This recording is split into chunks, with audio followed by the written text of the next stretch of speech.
BlackRock. BlackRock. BlackRock. BlackRock. D'innombrables documentaires sur YouTube ont tenté d'expliquer leur pouvoir. Aucun d'entre eux n'est allé assez loin. Le gestionnaire d'actifs américain contrôle 9,4 000 milliards de dollars d'actifs sous gestion. Son fondateur, Larry Fink, influence la politique et les entreprises, mais son véritable pouvoir se trouve ailleurs.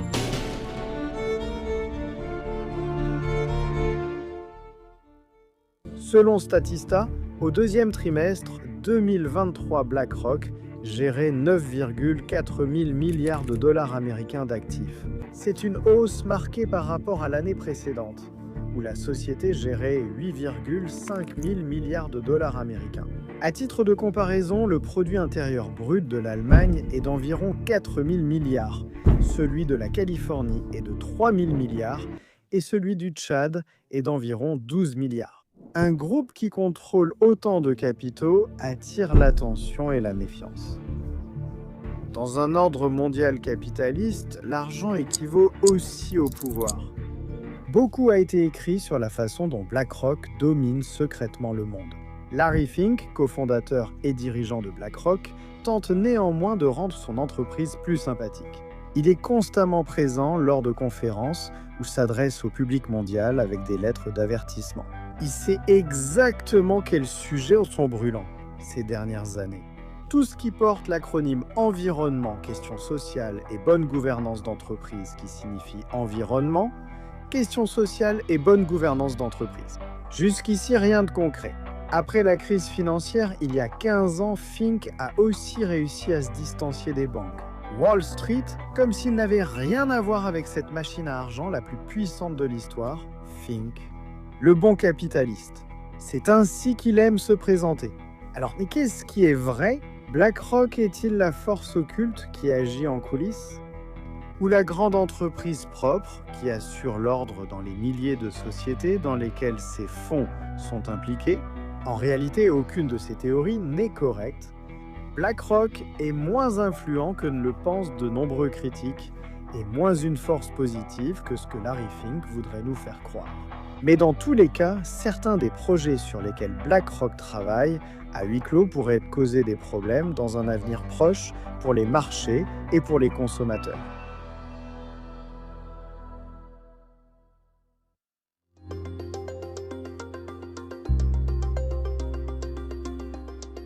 Voyons d'abord quelle est l'ampleur réelle du pouvoir de BlackRock. Une question aussi ancienne que les présidents américains. Récemment, de nombreux influenceurs modérément intelligents ont tenté d'exprimer le réel pouvoir de BlackRock.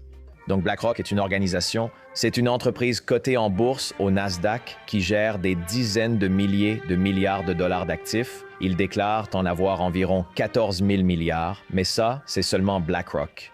Ensuite, ils détiennent la majorité des parts dans la plupart des entreprises américaines, n'est-ce pas? Donc, ils ont aussi de l'argent qui transite par toutes ces choses-là. Alors, quelles entreprises? Ils possèdent Pfizer, Moderna, toutes les compagnies aériennes et tous les réseaux sociaux. Donc, quand tu vois tout ça, tout ce programme, tout le monde qui travaille ensemble, alors tu dois réaliser qui possède vraiment tout ça. Ce n'est pas un complot. Sur Yahoo Finance, tu consultes les actionnaires des sociétés cotées et tu vois BlackRock et Vanguard en tête. Donc, tu vas sur Amazon, par exemple, tu vas sur Yahoo Finance, tu cherches Amazon, tu vas sur le ticker de l'action, tu regardes les principaux actionnaires et tu te rends compte que Jeff Bezos n'est pas le plus grand détenteur d'Amazon. Ça paraît très logique, malheureusement c'est faux. La principale critique envers BlackRock est sa taille colossale, 10 000 milliards de dollars. Oh mon Dieu, c'est énormément d'argent, et pourtant cela pourrait ne rien signifier. Pensez-y comme à des dépôts bancaires, la banque ne possède pas cet argent, elle le gère simplement au nom des clients, dans ce cas, les partenaires te limitaient. Une meilleure mesure de la puissance pourrait être le total des actifs ou la valeur totale de tout ce que possède l'entreprise. En 2022, les actifs totaux de BlackRock étaient de 117 milliards de dollars, loin des 10 000 milliards. En septembre 2023, les actifs totaux de Google atteignaient 396 milliards de dollars, soit plus du double de ceux de BlackRock. BlackRock ne détient-il pas des actions dans les plus grandes entreprises? Techniquement, oui, Mais encore une fois, ce n'est pas BlackRock, ce sont les clients qui possèdent réellement les actions et donc les droits de vote. BlackRock admet cependant qu'il peut voter au nom des clients, parfois sans aucun avis de leur part. Donc cela veut-il dire qu'ils ont de l'influence sur chaque entreprise dans le monde? Non, BlackRock détient des parts minoritaires, pas majoritaires, dans ces entreprises, ce qui signifie que la plupart du temps, il n'a pas les droits de vote nécessaires pour imposer de grands changements dans les entreprises. En plus, les fonds passifs comme ceux de BlackRock n'ont généralement pas le personnel nécessaire pour vraiment examiner en détail tout le portefeuille, les informations des entreprises et déterminer quelles sont les meilleures mesures à prendre ensuite. Donc vous ne verrez pas vraiment Larry Fink apparaître lors des assemblées générales annuelles. Mais ils prennent le contrôle d'autres manières. Et c'est pourquoi le candidat à la présidence Vivek Ramaswamy a commencé à les combattre. Il est frappant que BlackRock interfère sans vergogne dans la politique. Fink lui-même appelle souvent à renforcer les régimes de retraite privés et d'entreprise. Ce n'est pas faux, mais bien sûr, cela sert les intérêts de BlackRock afin de consolider sa position. Le groupe aime employer d'anciens hommes politiques, comme l'ancien chancelier britannique George Osborne, l'allemand Friedrich Merz, ou d'anciens banquiers centraux, comme le Suisse Philipp Hildebrand et Stanley Fischer, qui, en tant que professeur, a formé une génération de responsables de la politique monétaire et fut ensuite vice-président de la Réserve fédérale américaine pendant des années. Acheter des célébrités et des contacts importants de cette manière n'est pas rare dans le secteur financier. Goldman Sachs, BlackRock et Goldman font de même. Je peux vous conseiller grâce à mon expérience en création d'entreprises médiatiques.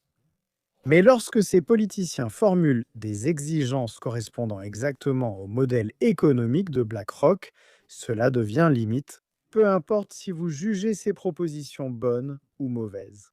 De plus, BlackRock représente aussi discrètement des intérêts politiques, par exemple auprès des autorités de surveillance. Barbara Novick, qui a cofondé BlackRock en 1988 et qui est depuis une proche confidente de Fink, en est responsable. Mais cela devient vraiment intéressant lorsque nous parlons d'environnement, questions sociales et bonne gouvernance d'entreprise, le sujet préféré de tout le monde lors des dîners de Thanksgiving. Nous disons la prière. La division politique aux États-Unis ne s'arrête pas au marché boursier. Les partisans d'un style d'investissement axé sur l'environnement, les questions sociales et la bonne gouvernance d'entreprise sont de plus en plus attaqués. Pas seulement dans les endroits où les gens ne croient pas au coronavirus. Les gestionnaires d'actifs orientés environnement, questions sociales et bonne gouvernance d'entreprise sont au mieux dénoncés comme étant woke, mais parfois aussi comme des sbires de radicaux de gauche. Le mot woke vient de l'anglais afro-américain et désigne une prise de conscience éveillée d'un manque de justice sociale et de racisme. Aujourd'hui, il est souvent utilisé comme synonyme d'une position politique et sociale progressiste, et donc comme une insulte envers les prétendus radicaux de gauche. Enfin, Elon Musk, l'homme lui-même, a déclaré publiquement que l'environnement, questions sociales et bonne gouvernance d'entreprise est une arnaque, ainsi que BlackRock. BlackRock a eu une relation plus complexe avec l'environnement, questions sociales et bonne gouvernance d'entreprise au fil des années que moi, avec mes ex-petites amies, parallélisées. Au début des années 2000, BlackRock a commencé à intégrer les facteurs environnement, questions sociales et bonne gouvernance d'entreprise dans son processus d'investissement, reconnaissant que ces facteurs pouvaient avoir un impact significatif sur la performance financière à long terme.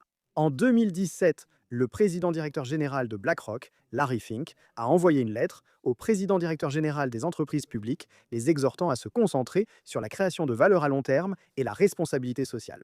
Cette lettre a marqué un tournant pour l'investissement environnement, questions sociales et bonne gouvernance d'entreprise, montrant que même les plus grands gestionnaires d'actifs le prenaient au sérieux. Cependant, la relation de BlackRock avec l'environnement, questions sociales et bonne gouvernance d'entreprise a parfois été compliquée. En 2018, l'entreprise a été critiquée par certains pour ne pas en faire assez afin de promouvoir l'investissement environnement, questions sociales et bonne gouvernance d'entreprise.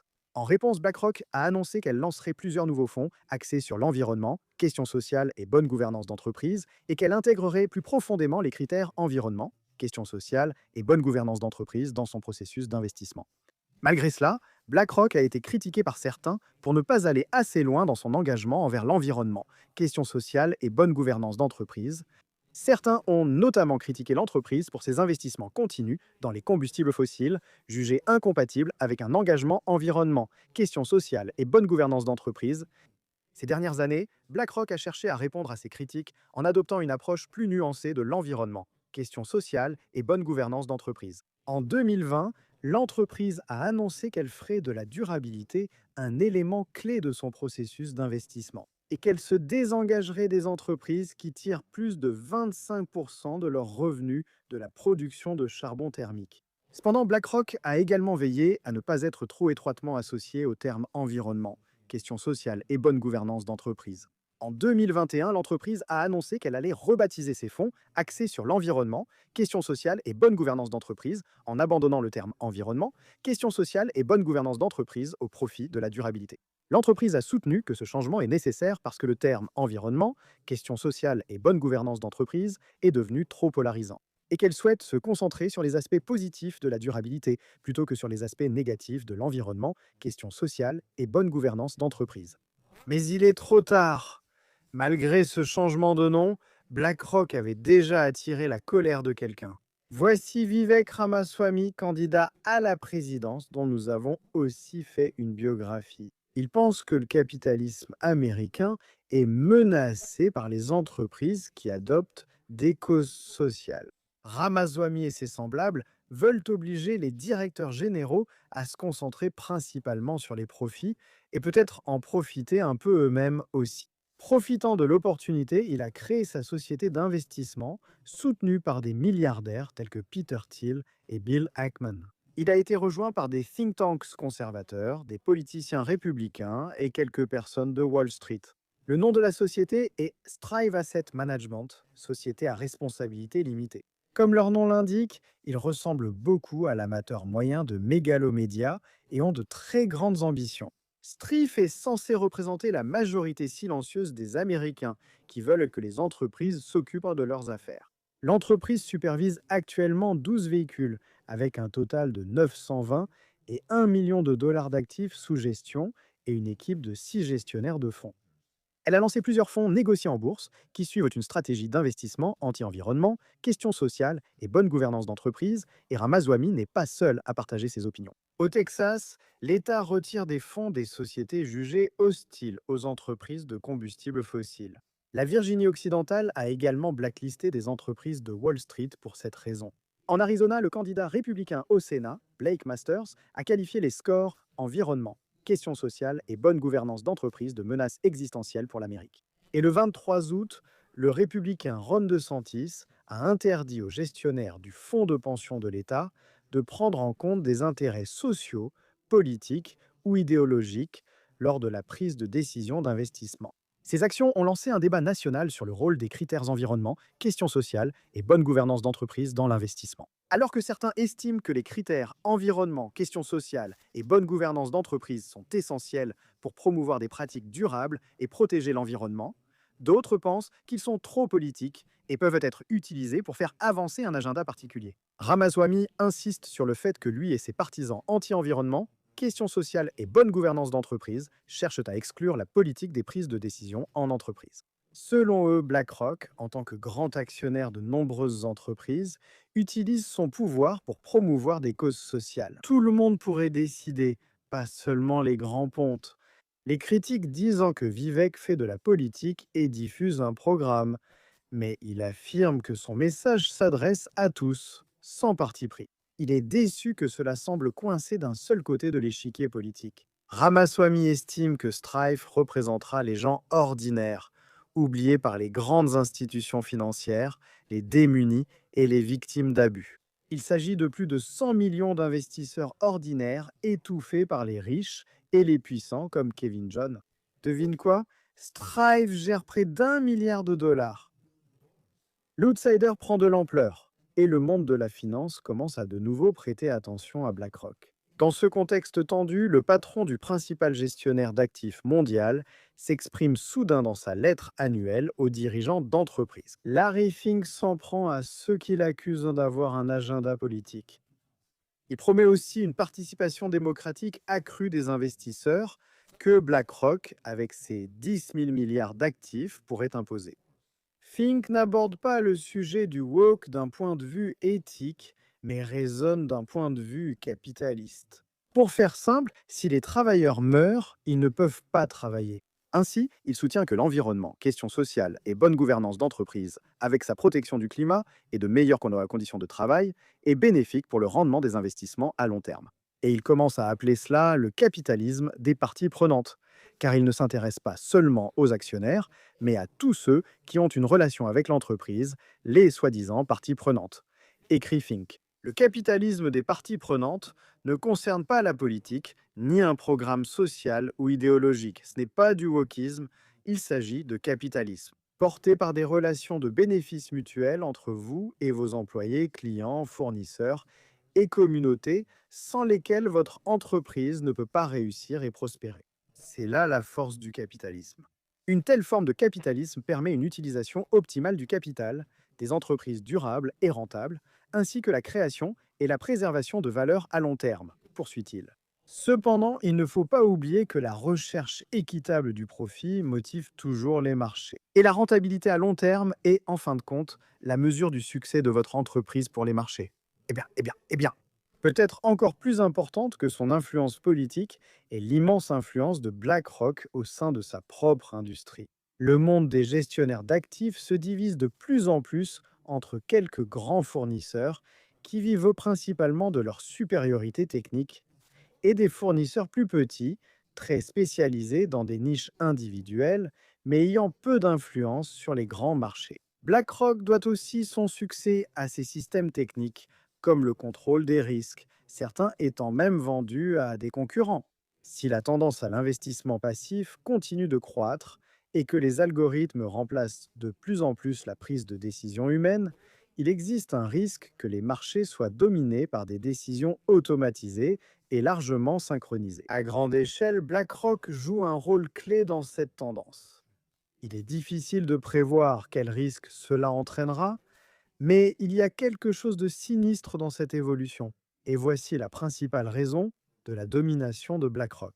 C'est le secret le mieux gardé de Wall Street et il engloutit toutes les classes d'actifs dans tous les secteurs. Je parle d'Aladin, pas d'un Sigma du Moyen-Orient débarquant avec son tapis auprès de femmes naïves. C'est le réseau d'investissement en actifs, passifs, dettes et produits dérivés, un système électronique créé par BlackRock Solutions, qui en a géré 21, 6 000 milliards de dollars d'actifs en 2020.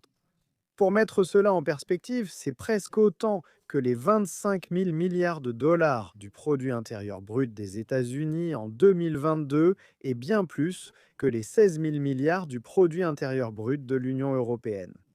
Ce robot unique dirige les actions de la Réserve fédérale des États-Unis. Presque toutes les grandes banques et fonds d'investissement de Wall Street, ainsi que plus de 17 000 traders, aucun n'étant spéculateur, de Wall Street Bets. Il effectue 250 000 de transactions chaque jour et des milliards de prévisions chaque semaine, avec des billions de points de données rassemblés. Il est raisonnable de supposer qu'il sait bien mieux que n'importe quel être humain quoi acheter et quoi vendre. Toutes les grandes banques, entreprises et fonds d'investissement dépendent désormais d'Aladin, de son intelligence artificielle et de ses algorithmes pour battre le marché. Mais contrairement à la croyance populaire, il serait peut-être prudent de supposer qu'Aladin ne fait que commencer. Il pourrait bientôt contrôler tous les actifs de cette planète. Eh bien, laissez-moi vous expliquer. Dans les années 1980, Larry Fink est une pointure de Wall Street, gagnant beaucoup d'argent grâce à une idée ingénieuse, les titres adossés à des hypothèques. Ça a l'air sophistiqué, mais cela finit par causer une perte énorme de 230 000 dollars pour l'entreprise. Avançons de 20 ans, et ces titres jouent un rôle majeur dans la crise financière mondiale de 2008.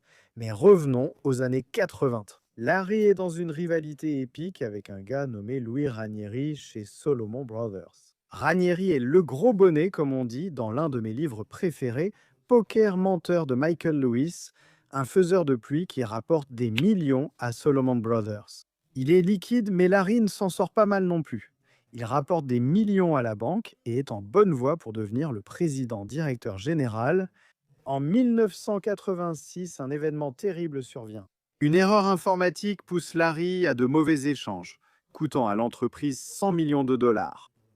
Larry quitte la banque avec une réputation ternie, tout ça à cause d'un simple bug informatique. Mais de cet échec, Larry rêve de créer un robot ultra intelligent capable de surpasser n'importe quel ordinateur ou humain pour détecter les risques et opportunités du marché. En 1988, il crée BlackRock avec quelques programmeurs. Leur projet aboutit à Aladdin. Durant la première décennie, Aladdin analyse toutes les variations de prix d'actifs et les risques du marché obligataire mondial. 11 ans après son lancement en 1999, le terrain de jeu de Larry, Aladdin est devenu expert pour identifier gagnants et perdants. Larry commence même à vendre l'accès à l'intelligence d'Aladdin à d'autres entreprises de Wall Street. La même année, il introduit à nouveau BlackRock en bourse à la bourse de New York. Liquide, Larry Fink prouve à de nombreuses reprises au cours de sa carrière que son sens du timing est impeccable et il le démontre une fois de plus. Parce que la bulle Internet éclate lors du crack des dot-com, de nombreuses entreprises de commerce en ligne, notamment Pets.com et Webvan, échouent et ferment alors que la situation commence à se détériorer. Il existe même un site web au nom approprié mais vulgaire, fuckedcompany.com, qui permet de voir quelles entreprises concurrentes ont fait faillite. Il raconte des histoires vraies, sombres et choquantes, enrichies de notes internes et de documents divulgués issus de startups autrefois en vue, mais sans revenus. Entre 1995 et son sommet, en mars 2000, les investissements dans l'indice boursier Nasdaq Composite augmentent de 800%, pour ensuite chuter de 78% par rapport à leur sommet en octobre 2002, perdant ainsi tous les gains réalisés pendant la bulle. Un afflux massif d'argent quitte les actions pour les obligations, domaine d'excellence d'Aladdin. En conséquence, tout cet argent afflue directement vers BlackRock. En un rien de temps, BlackRock se transforme en un géant de 1000 milliards de dollars. Et c'est ainsi que la montagne russe de Larry Fink à Wall Street mène à la naissance d'Aladdin et à l'ascension de BlackRock vers l'Olympe financier. Juste à côté des géants du capital investissement. Alors quand l'argent revient vers les actions, que fait Larry Fink?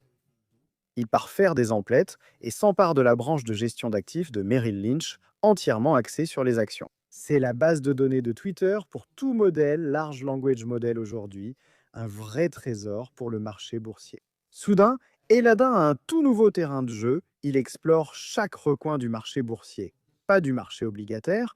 Devine ce qui se passe ensuite? Aladdin s'impose comme expert, cédant ses données à chaque firme de Wall Street. Et il l'achète comme de jeunes banquiers d'investissement achètent leur modafinil. Mais un nouveau danger se profile à l'horizon. Revenons en 2008, la grande crise financière mondiale frappe. Aladdin, qui n'a même pas encore 21 ans sur le marché, devient le super-héros. Tout le monde se tourne vers toutes les grandes banques de Wall Street et même Timothy Geithner, le grand patron de la Réserve fédérale et du Trésor américain. Lehman Brothers s'effondre, entraînant Wall Street dans le chaos. L'oncle Sam se précipite pour sauver Bear Stearns. Et devinez qui décide du plan de sauvetage de 30 milliards? Oui, c'est Aladdin, le héros discret qui sauve la situation. Peu de personnes savent qu'un robot a évité la faillite financière de l'Amérique, tout en détruisant également des millions d'argent public. Avec cette victoire, la Fed, le gouvernement américain et même les banques centrales européennes et japonaises commencent à compter sur Aladdin. Ils demandent à Aladdin où placer les 2500 milliards de dollars nouvellement imprimés. Et la majeure partie finit dans les obligations et le soutien aux sociétés hypothécaires et aux banques. Mais une protestation commence à se former. Les gens disent « Eh, n'est-ce pas un conflit d'intérêts ?» Aladdin et BlackRock sont déjà présents sur ces actifs et recommandent désormais d'y investir des milliards d'argent public. Le bruit de la planche à billets étouffe commodément ces protestations. Au cours des 10 dernières années, Aladdin est devenu le souverain incontesté de tous les marchés financiers. Quand BlackRock a acquis Barclays, Aladdin a aussi récupéré iShares, les fonds négociés en bourse de Barclays. Ce mouvement a transformé Aladdin, qui régnait déjà sur les obligations et les actions, en ajoutant également les fonds négociés en bourse à son empire. Les grands investisseurs quittant les fonds communs pour les obligations et actions offrent au marché un nouvel espace de croissance.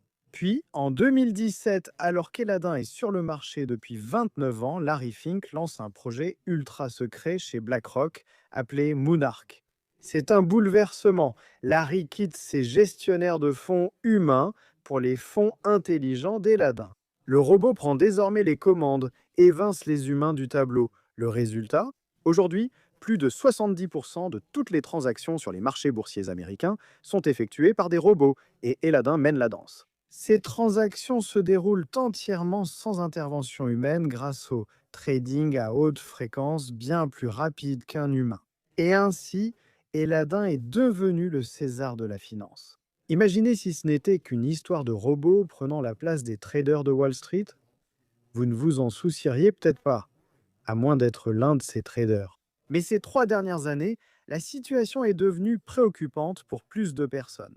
Eladin, qui dirige désormais 20 000 milliards de dollars, a pris le contrôle encore plus vite. En 2020, le gouvernement américain et la Réserve fédérale s'y sont tournés pendant la pandémie, injectant 4 000 milliards de dollars d'argent fraîchement imprimés. Où va-t-il?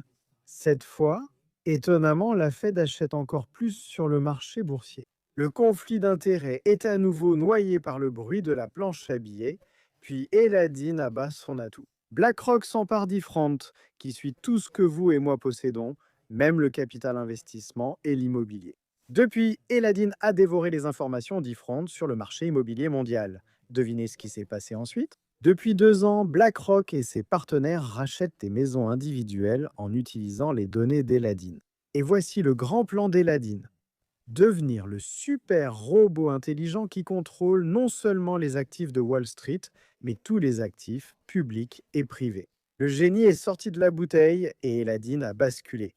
Un robot détient plus de richesses qu'aucune personne ou pays. À mesure que la puissance cérébrale d'Eladin croît et que son contrôle s'étend de milliards chaque année, il semble que l'arme secrète de Wall Street pourrait tout posséder, tandis que nous pourrions ne rien posséder du tout.